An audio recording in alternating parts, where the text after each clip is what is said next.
So the recalling, remembering, the sati, here and now Dhamma, Paccuppanna Dhamma. So like this morning entering the temple, the kind of lighting the candle in front of the effigy of Luang Por Chah, that's personal ceremony. Because of gratitude, remembering the Luang Por Chah is a way of composing, of being here and now. It's not kind of worshipping the memory of a person, but a memory of a teacher that had significant influence for the insight to see, to recognize Paccuppanna Dhamma, or the here and now, or the Dhamma, the way it is. So that's, this is how I particularly use the symbols, the temple itself, as the ceremonies then are not just kind of customs we perform dutifully, perfunctorily, but how to use the ceremonies for awakened awareness. They're like using convention for supporting ego, separation, views, opinions, or to use convention for seeing that, for seeing the sense of self involved in how we use the conventions that we have. Then lighting the candles, incense in front of the shrine.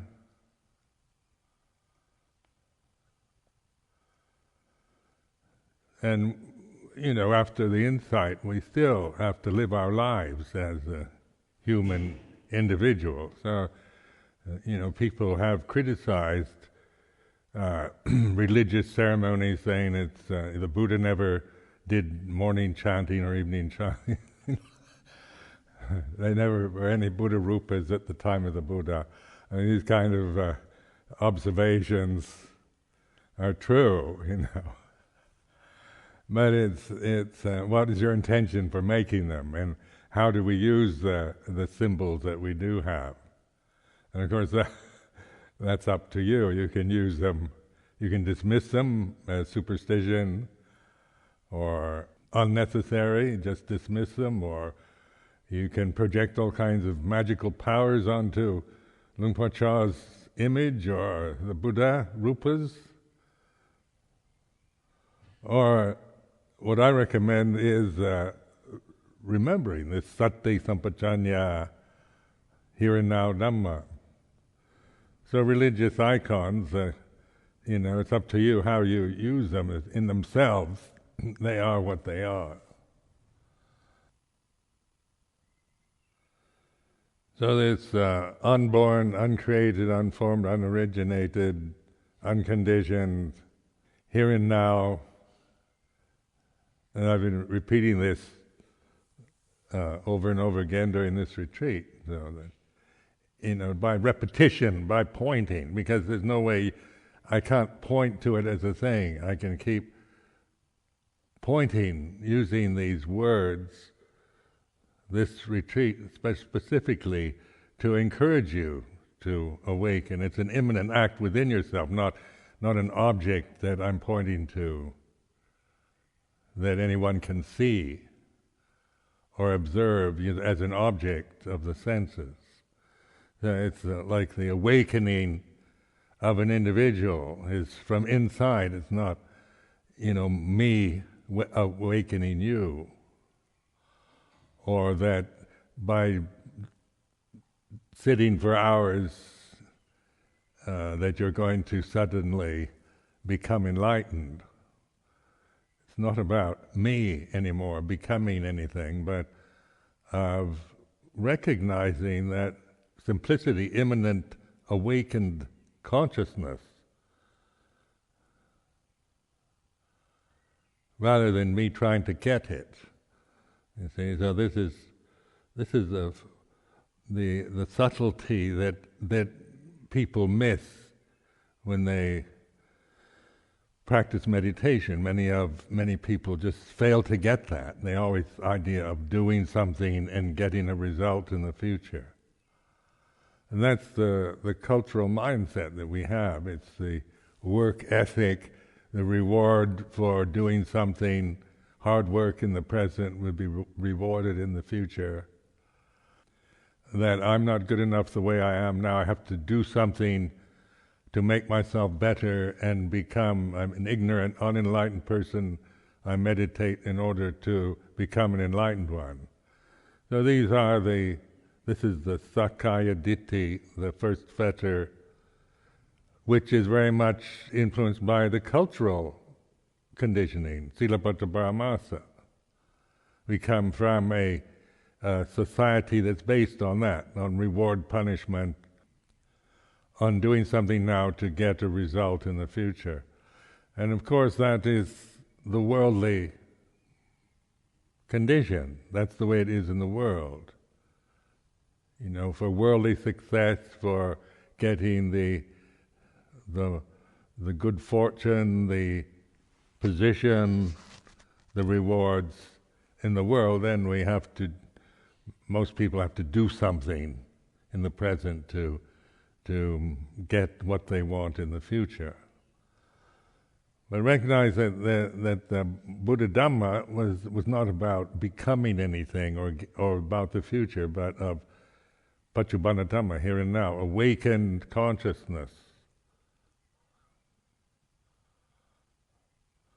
which is not something you lack. I mean, the consciousness is your very being. It's not something you don't have, or you've got to find by doing something. It's a matter of not doing anything, observing, surrendering yourself to the Paccuppanna Dhamma. But even that can become another thing you should be doing, isn't it? Whatever words I say, if you grasp the words themselves, it becomes, that's not what I mean, that's not what I'm pointing at, not at the words. But the words are meant to help you to reflect, to encourage, to invite you.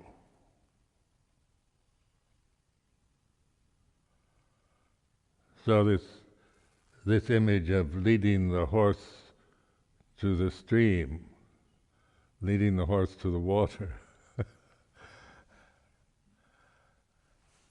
You can lead a horse to water, but you can't make it drink the water. So this retreat, 10-day retreat, and the winter's retreat, the whole 3 months is dedicated to this.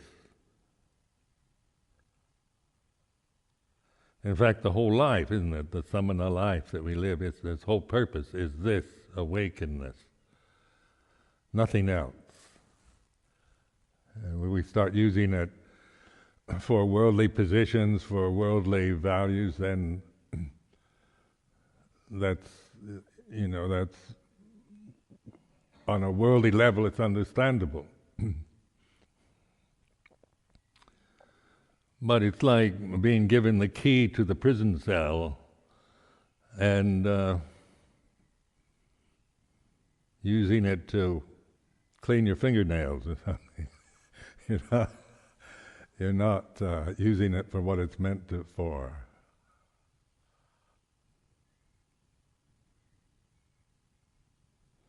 I know in my own practice, the insight into the unborn, uncreated, unformed, unconditioned,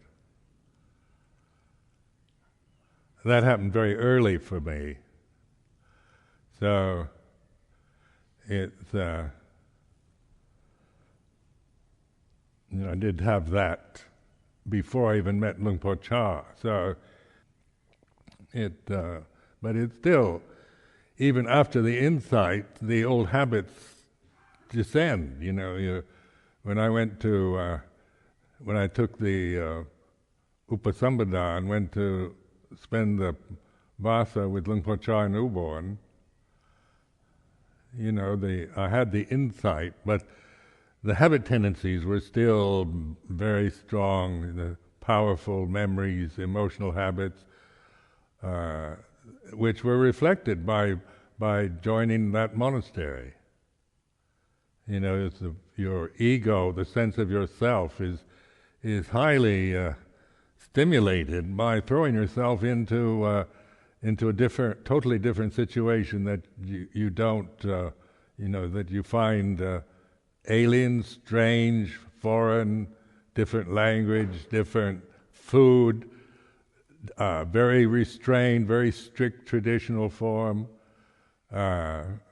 Just being this foreigner, where everything had to be learned just on a conventional level, rearranged according to the Thai forest tradition as I experienced it with Luang Por Chah, learning another language, which I've never found that easy to do. Eating strange tasting food and living, in a different way, totally different than anything I'd ever encountered.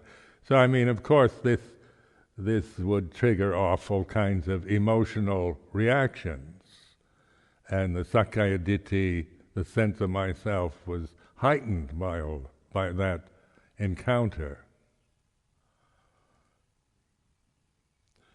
So then, because of the insight that I had, I did have some inkling of what to do with it. It wasn't that I always did it. It was so much easier just to go along with my own feelings or believe my own opinions, because that's what I was used to, even though the insight into that was that, all conditions are impermanent and not self. Still, it was much more easy for me to proclaim myself and believe my own feelings and views than to look at them, because it did take a determination. And when your feelings are being, challenged all the time in ways that, if I could live life on my own terms, I wouldn't have put myself in, I would have lived in a way that it wasn't so difficult for me personally to change. But the insight I had was that that's what I needed. I needed to learn how to restrain myself, how to obey somebody else. One of the strong, powerful insights I had as a samanera in Nong Khai was that I didn't like authority at all.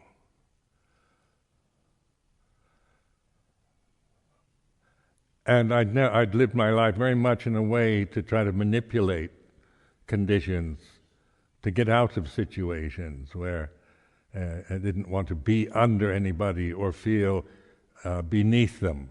This is a strong American habit of we're all the same, and equality was my Silabbata Paramasa position. So in that way, I found it very difficult to relate, how to obey, how to perform duties. And so this is one reason why I chose this monastery, Wat Pa Pong in northeast Thailand, seeing that this was a defect. If I didn't learn how to obey, if I didn't learn how to submit, how to bow, how to perform my duties, even with the insight, I wouldn't get very far, because there'd be this obstruction.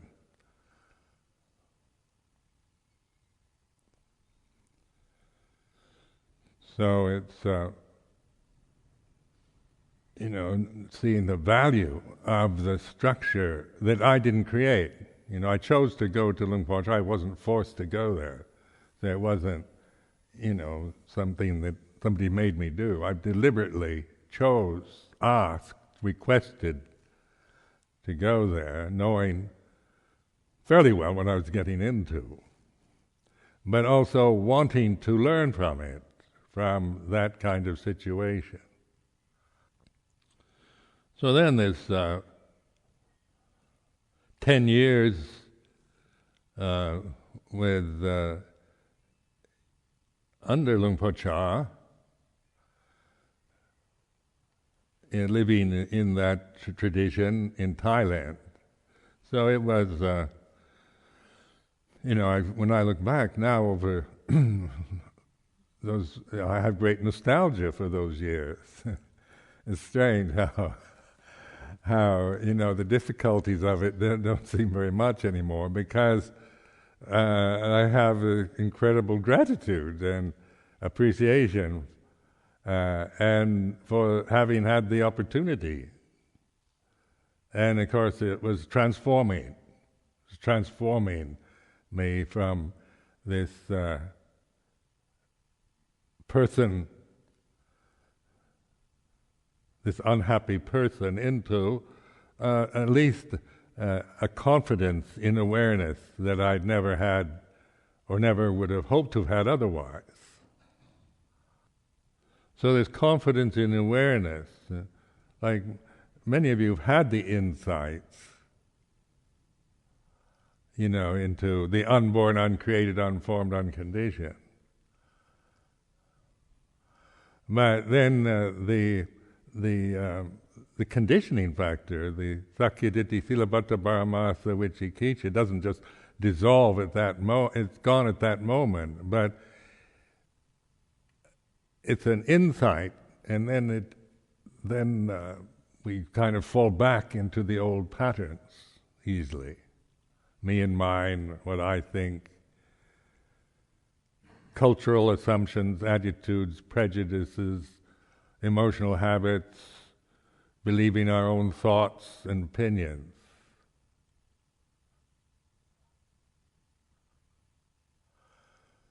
And so this is why this emphasis on examining, investigating sakkayaditthi silabbata paramasa vicikicca. I found this, when people want to know whether, what sotapanna, sakadagami, anagami, arahant mean, it can be, as we read it in the scripture, it's oftentimes interpreted as stages of personal development.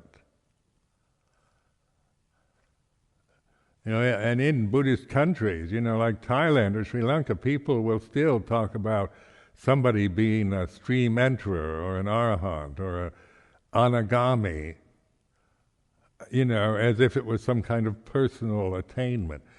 And this is where we need to notice that if that's what it is, if it sounds just like sakkayaditthi to me. It's just taking these desired states, because wanting to attain and achieve arahantship, can create a desire, personal habit, tendency to want to get something that sounds, like the top, I've reached the top of the pile, I'm the arahant, I'm the best, I'm the winner. And that's sakkayaditthi, so it's like taking the term arahant and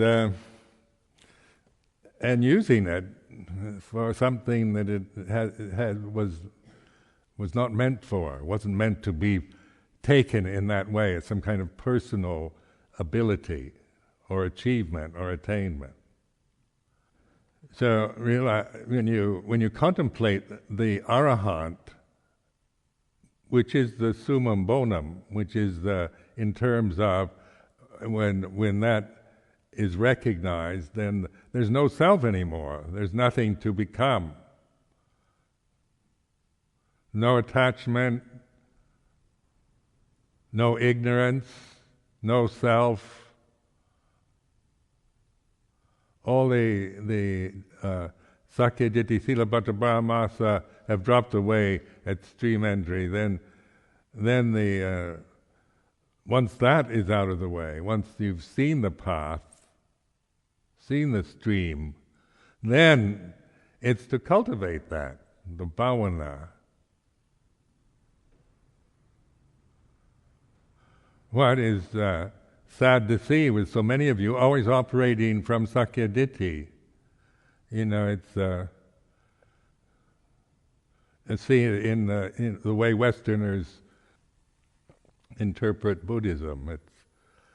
It's after years, people can still talk about attaining, achieving, not attaining, not achieving, not getting what I wanted out of this. Talking about future lives, using this one to become a bodhisattva or something better in the next life, or to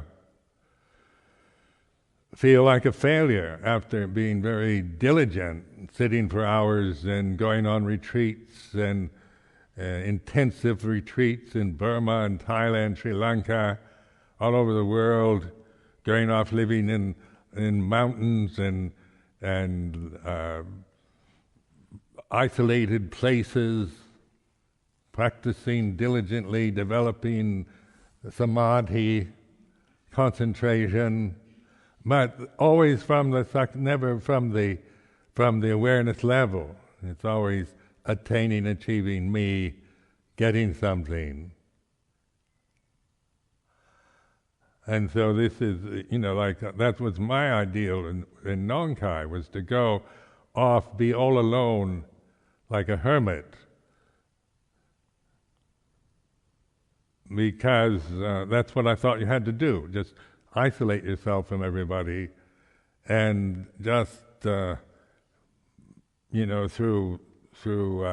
diligent practice, hard work, sitting, developing samadhi, attaining and achieving, I would be able to become enlightened. Then the reality of living with Luang Por Chah wasn't quite what I was looking for, actually. The Vinaya, the strictness, I quite agreed with that. Learning to train, how to live in a restrained way, how to follow, how to obey, how to conform. But then, you had to live in a community, a growing community, where you had to cooperate, work together.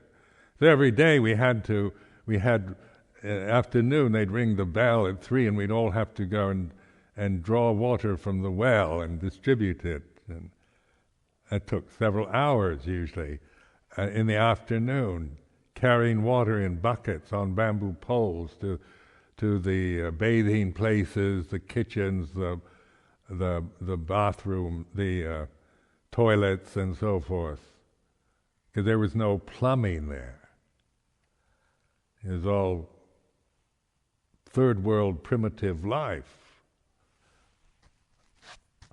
And so Ajahn Chah's idea was to keep it like that, because he wanted us to depend on each other to do things, not to be hermits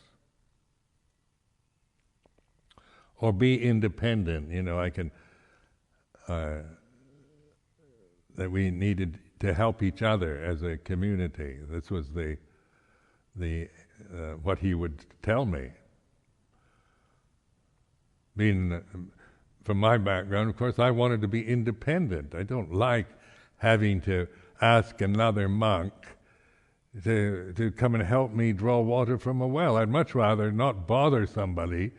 If we had a pump on the well, I could pump it up all by myself, not bother anyone else. This is my Sakya Ditti Silabhata Paramasa habit. Very much, that's why I fit well into this society here in England. Don't want to be a nuisance. Don't want to bother you. If I need water, I'd just rather go and get it myself than go and ask you to help me draw it up in a bucket. So I mean, this is, but Luang Por Chah's attitude was, he wanted us to depend, to support each other in just these very physical, necessary ways of just getting water, helping each other to wash the robes. You had to use these natural dye. There's a jackfruit wood dye that took a lot of preparation. Wasn't easy thing to be doing. And you needed people to help you. You couldn't, it was impossible to do it all by yourself. If I could have gone to the supermarket and bought a packet of dye, the right color, and then dyed my robes, that's how my mind works. You know, the cultural conditioning is I can do it myself. I'm independent. I don't want to bother anyone else. Well, of course, that was, I could see that just by living within that structure where we actually needed each other. You know, I needed other monks to help me dye my robes, make robes. We all had to make our own monastic robes, dye them in this jackfruit dye. And then the alms round, when you're young, then I'd always go on the longest bindabatas to the most faraway villages. I remember one Vasa, Santajito, who is now Steve Saslov, who many of you know.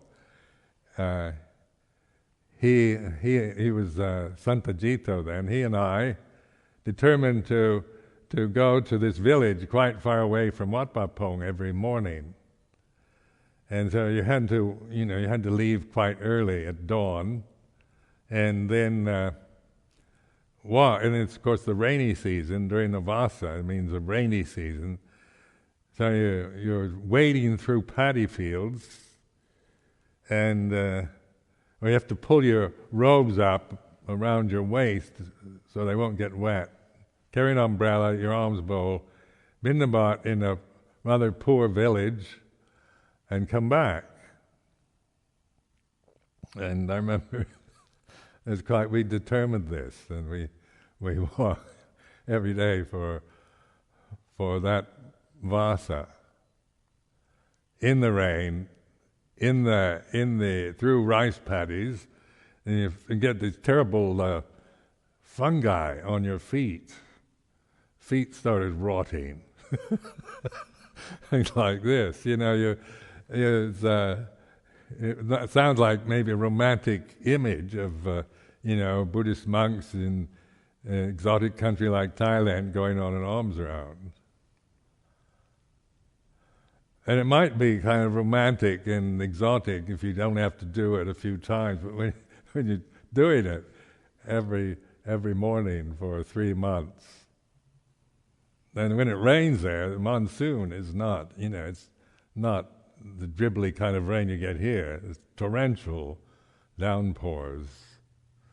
And so this is, these are, I'm not bragging about hardships or anything, but pointing to how to use these situations.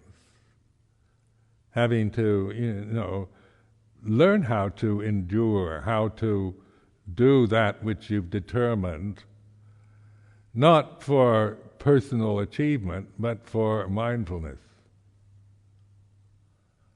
Well, there was a measure of pride in, making the determination, and then the pride of not wanting to give up and prove that I could do it, hold to my determination, my adhitthana. That part of me was certainly stimulated in that endeavor. But the main point was not that, not to prove myself as some very, tough Buddhist monk who could take it, but actually to observe the self, the different emotional reactions, the pride, the determination, the stubbornness, the whinging, the complaining, Sumedho,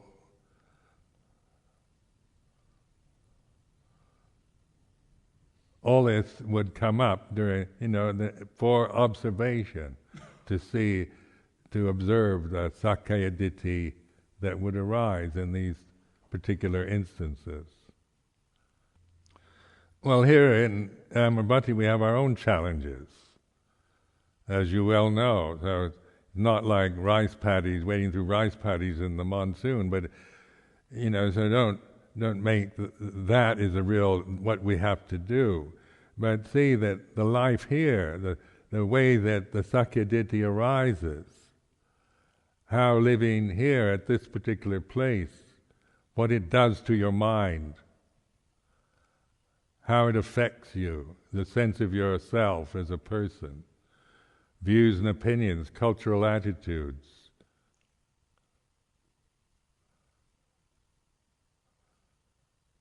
So you're using the situation for reflection, not for personal investment, or to believe your own, to make your own views and opinions the important thing in your life. But to begin to see, even if you have very good views and opinions, they are that.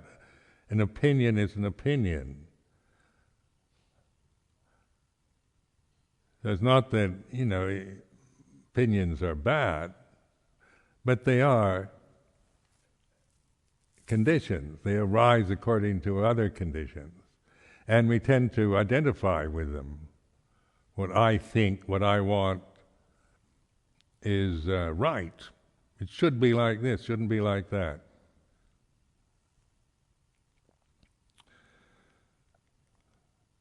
And then because we feel right, then we tend to feel critical when it isn't what we think it should be.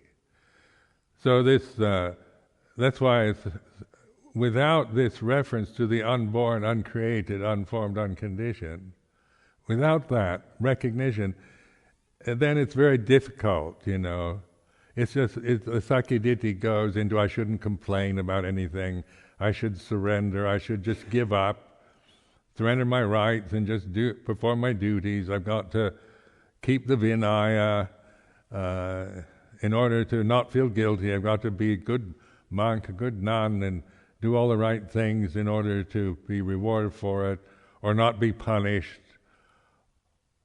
for disobeying rules, not to be chastised or admonished for not keeping the Vinaya.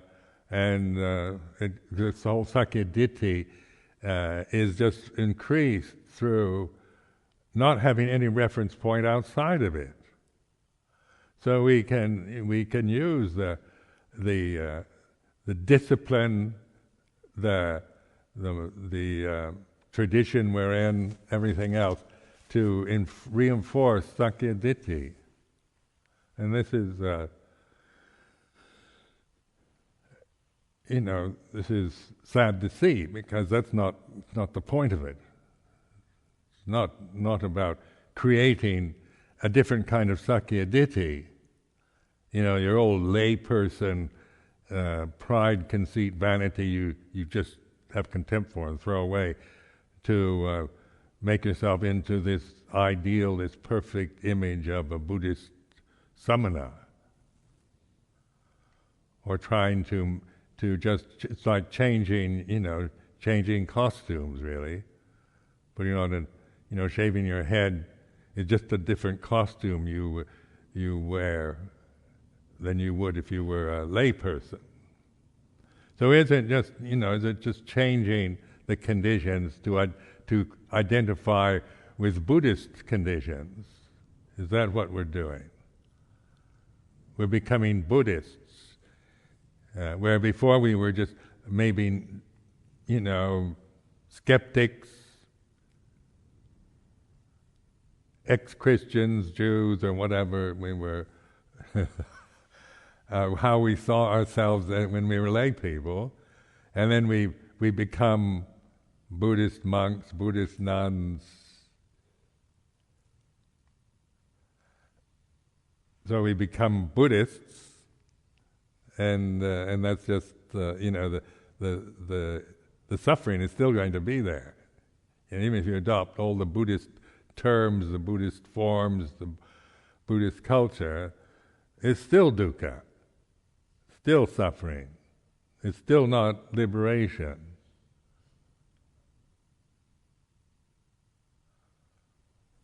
So then how to use the forms.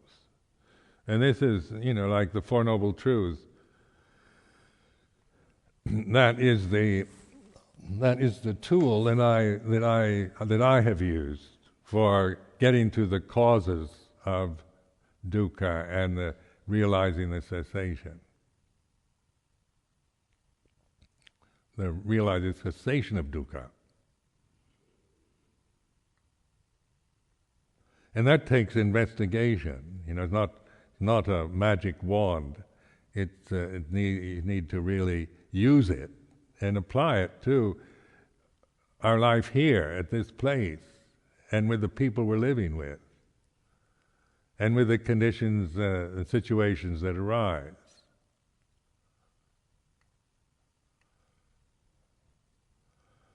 So if I'm suffering,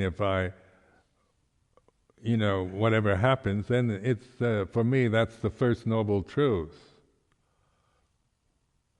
You be aware when you're discontented, unhappy, wanting things to be different, not wanting things to be the way they are, wanting to go somewhere else, wanting to have your own way, not wanting and wanting. And so this is, so these are like the first, second noble truths.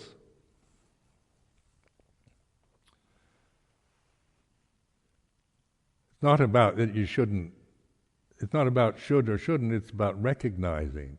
And that recognizing is, you have to use dukkha. Well, most people have to start with the fact that they admit they're suffering in some way. Very few people I know can start from the unborn, uncreated, unformed, unconditioned.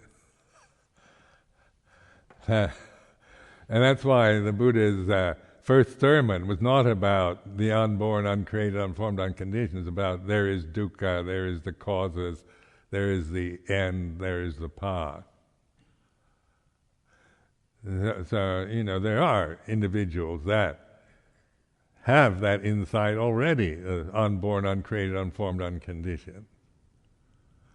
But the Four Noble Truths, its aim is for those that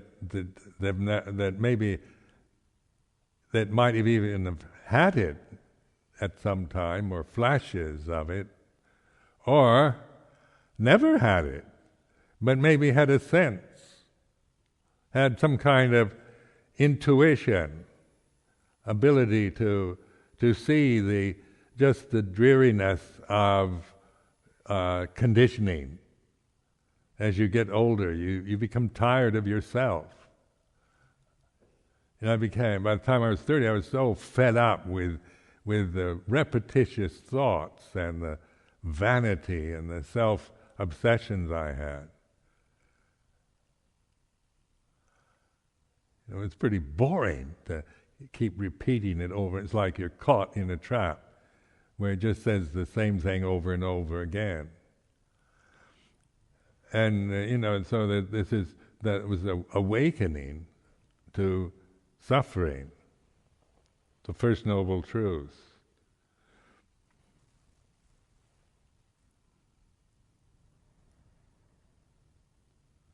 Now this investigation of these truths, it's very clearly stated. That's not, it's very well stated in the scripture. The first sermon, the Dhammacakkappavattana Sutta.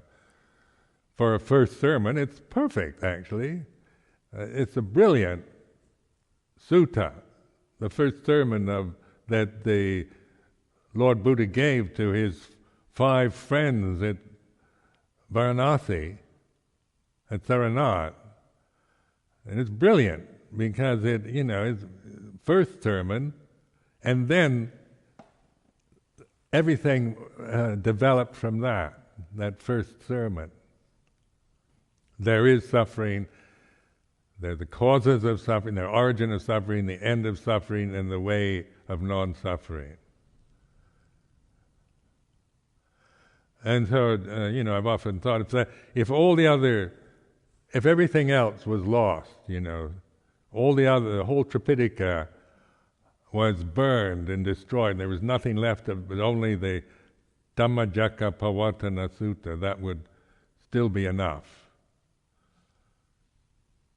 for any of us, if we use it for investigation. If we just hang it on the wall and worship it in a bookcase or something, or just be able to chant Dukkha Samudaya Nirodha Magga like that, well then that's better than not having anything. At least it's a skillful karma you're making. But it's not liberating till you actually investigate it, use it, prove it. It's a challenge. Prove it. Something you can. It's about insight. It's not about belief. So taking dukkha as the first noble truth is, it's the most ordinary, common experience that we all can relate to. Nothing kind of subtle or esoteric about it. It's so ordinary, so banal, that we think of why did the Buddha make dukkha, suffering, the first noble truth? Why didn't he make love the first truth?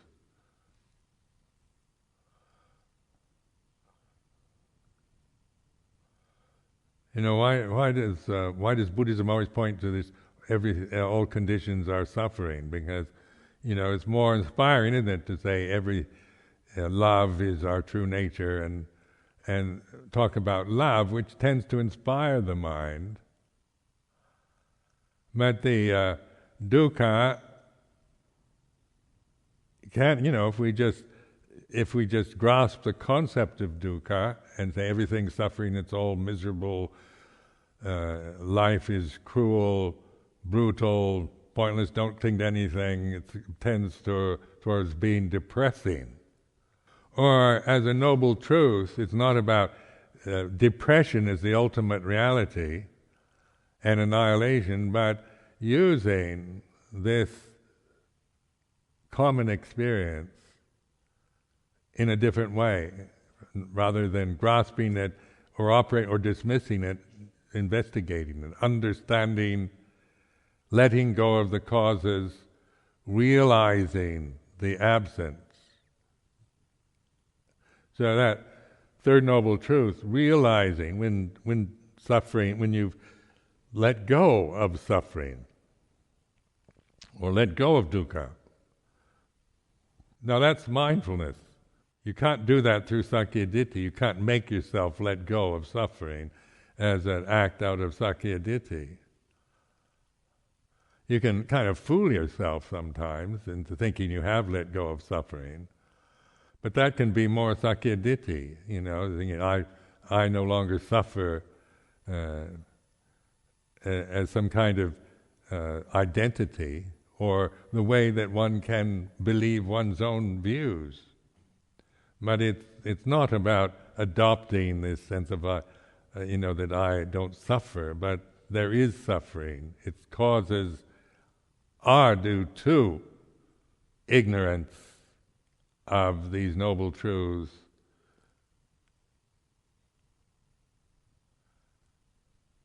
And so then the arahant is the individual who's realized the Four Noble Truths, and there are 3 aspects to each truth, 12 insights.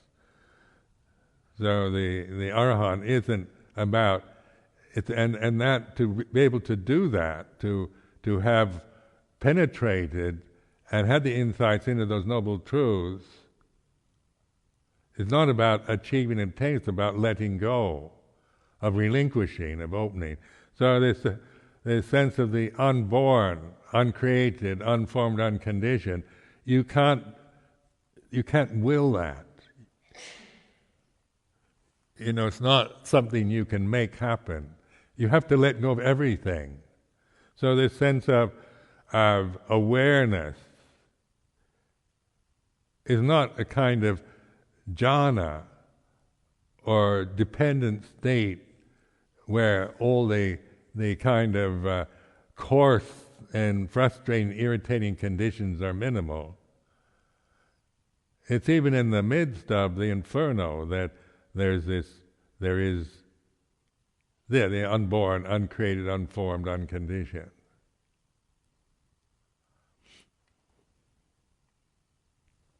And that's recognized through relinquishing everything, letting go, in other words. The second noble truth is about letting go of the causes of suffering. It's not about destroying anything. It's not annihilation. And so and letting go then is relinquishing. They use the word like abandoning. Abandon, relinquishing, letting go, rather than getting, achieving, attaining. You see, so it's a totally different thing than any worldly endeavor. It's not about becoming an arahant, being rewarded with arahantship for being a good monk or nun. It's about relinquishing, letting go of the causes of suffering in order to realize non-suffering. Now that's intuitive awareness, isn't it? That's intuition, is our ability to observe. And so when I say the Paccuppanna Dhamma, the unborn, uncreated, unformed, unconditioned, I don't want you to try to define it or figure it out, to think about it, but it's a reminder of letting go, relinquishing, observing. Letting go also means you're accepting whatever you're feeling. It's not about pushing or resisting, but opening, accepting, observing. So that this whole ethos of the samana life is about relinquishing, not attaining, not achieving. You see, and this is where people get so confused, because the Sotapanna sounds like an attainment. I want to attain stream entry, before I die, so I don't have to be, then I'll have only 7 more rebirths. That's sakyaditthi, isn't it? Or if I make enough merit, I don't think I can ever make arahantship in this life. I think if I make a lot of merit, then at least, I can get reborn in a deva realm. And so that sounds pretty good, deva realms. And so, it's still sakyaditthi, isn't it? Being a devada is still sakyaditthi. They still have sakayaditthi, devadas. So I mean, it's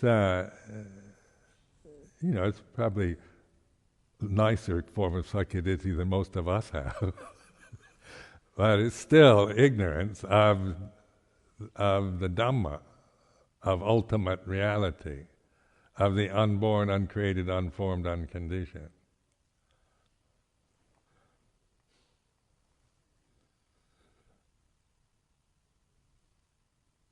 So these like the tradition of the samana, the bhikkhu, the siladhara, the anagarikas, any kind of commitment to the restraining, then the bhikkhu siladhara forms are relinquishing, we become alms mendicants. We depend on the goodness of others for our basic survivals. Anagarikas can still have money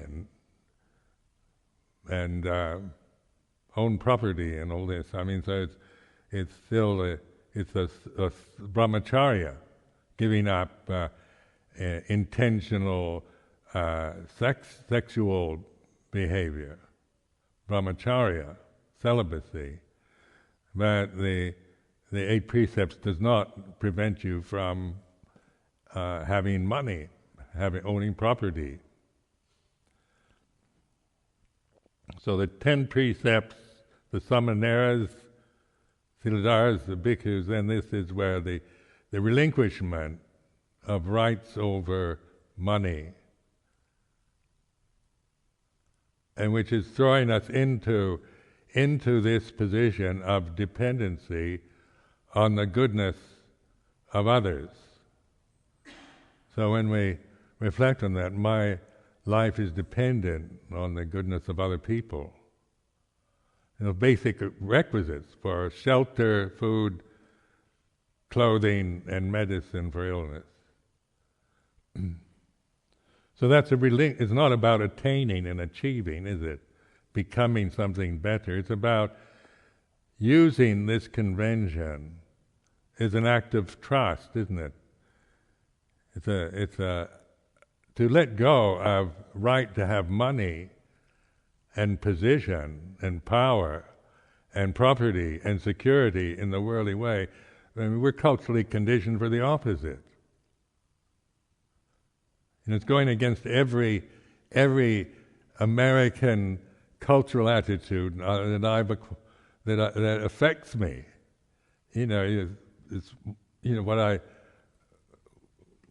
What Americans don't want is to be dependent.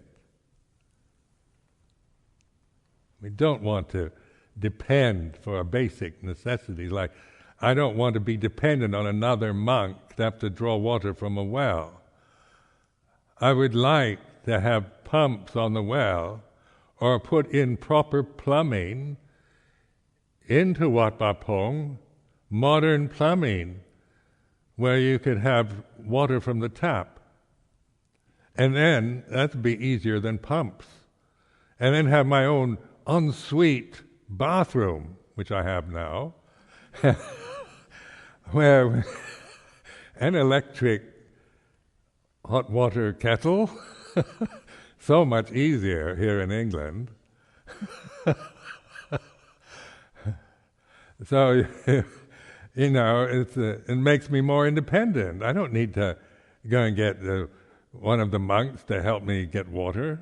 I just get it myself, boil it myself, make my own coffee. And so it makes life more convenient in that way. But it also, it's to be used, not seen as a right we have, that I have a right to this. It is offered by the lay community. These electric water kettles are offerings from the lay community. It's not, I have a right to one. Or I have a right to have, proper bathroom, or anything like that. It reflects that. So then our use of the things that are offered are done from gratitude, rather than from, thinking that, or not just ignoring it, or just being taking it for granted. Or maybe you don't like. Maybe somebody gave you an electric water kettle that isn't exactly what you wanted. Maybe it's not the particular brand that you really like. And so then the layperson, they got me the wrong kettle. I didn't. That's the complaining mind. Or to see that, how we do have our habits about, I want this, I didn't want that. But then to reflect that everything that we have is offered by the kindness of the lay community.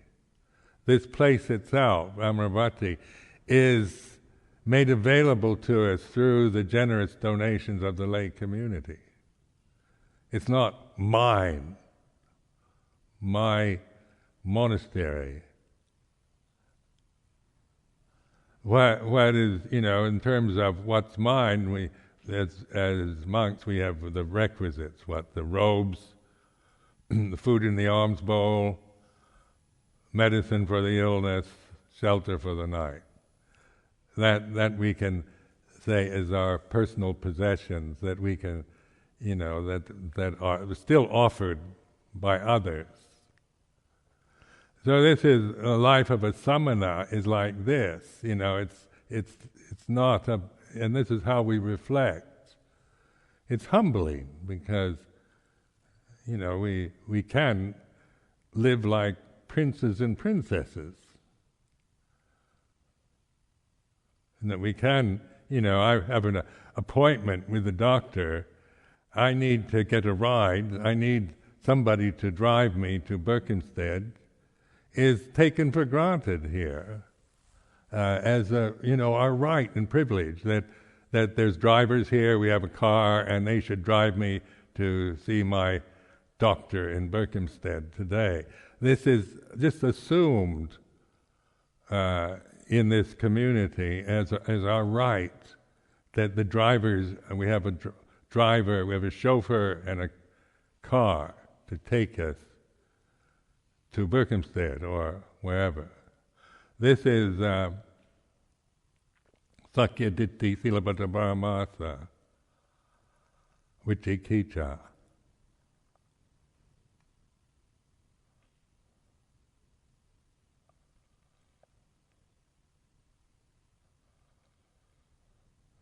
Anybody of the lay people, or any of you who have been in charge of transportation, know what a headache it is. Because sometimes we can just be so insensitive and ungrateful because we think it's our right, it's there for me. It's your duty to drive me to see the doctor in Berkhamsted. That's not the mindset of a samana. I mean, it's an understandable one. Not that I've never had such thoughts or assumptions, but that's the point of being a samana, is to reflect that. Is that what I'm here for? Is that assumption using this situation for relinquishing, for liberation, for realizing the unborn, uncreated, unformed, unconditioned? Or is it just I'm using the system, kind of blindly? I think we all have good intentions.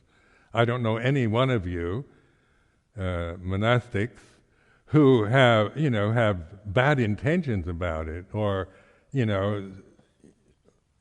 just, maliciously using the system for your own benefit.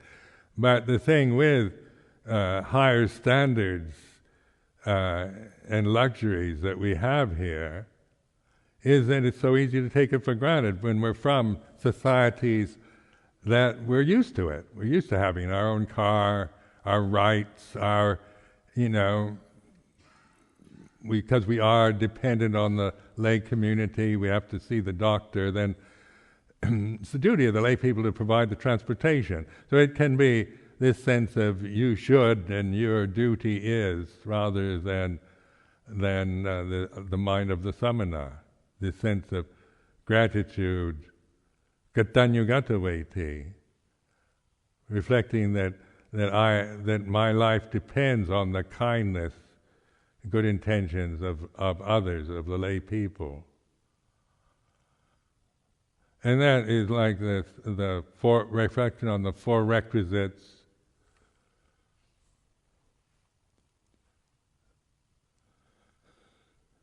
insight into the Four Noble Truths, and being content with what is offered, rather than grumbling, complaining, demanding.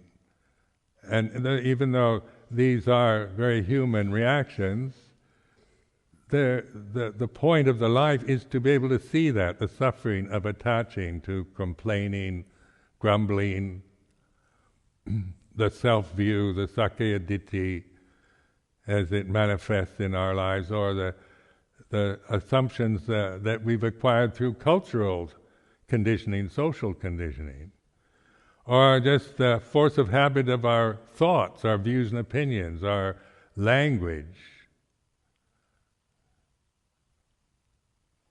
So this Sila Sakkayaditthi Silabbata Paramasa is the first three fetters that are the obstruction to seeing the unborn, uncreated, unformed, unconditioned. So hopefully during this retreat, this an encouragement to do that, to use this this convention for liberation, and so that whatever conceits or opinions, fears and desires, whatever arise, justified or not. Maybe you're just neurotic and need psychotherapy. Maybe people are being difficult or unkind or stubborn or blaming. But it's all, everything in our life then is for reflection, seeing the suffering. If I'm suffering, it's not, and I blame you, even if you are persecuting me, it's this, seeing the suffering is my not wanting of being angry with you for being insensitive and unkind to me. So we're getting to the causes of suffering. The external causes, like somebody bullies me or abuses me externally, that, I didn't particularly ask for it maybe, but somebody just comes and kicks me or calls me a dirty name or something. I can't control that. I can't, expect the world to respect me and be sensitive to me as a demand on life. But what I can do is observe when somebody accuses me of something I haven't done, or abuses me in some way, or is insensitive to my feelings. I can see, I observe the suffering, my own anger or resentment or aversion to being called a bad name or being blamed for something I haven't done is like this. So I hear some of you, whinging about we should all respect one another as samanas, and these are the truisms of the life. It's certainly we should all respect each other, but that can also, mean that I demand you respect me. We should, and it becomes sakkaya ditthi. Or when people disrespect me or respect me, there's a witness to that. The Buddho, the Buddha Dhamma Sangha, the refuge in awareness, is the one I recommend. To demand that you respect me, or if you respect me or not, that's your business. That has nothing to do with me. And so it's but I can be aware of the effect of respect and disrespect, to see it no longer as personal. If I love to be respected, and I don't like to be disrespected as a person. And that's sakkaya ditthi. So I can see, I know that, I can see it. Still, I like to be treated with respect, and I don't like to be disrespected as a person. But that's Sakyaditi, to know that. So even when somebody disrespects you, see it as an opportunity to see Sakyaditi in yourself, to be able to spot it. To see the sense of myself, you should respect me and you don't, is like this.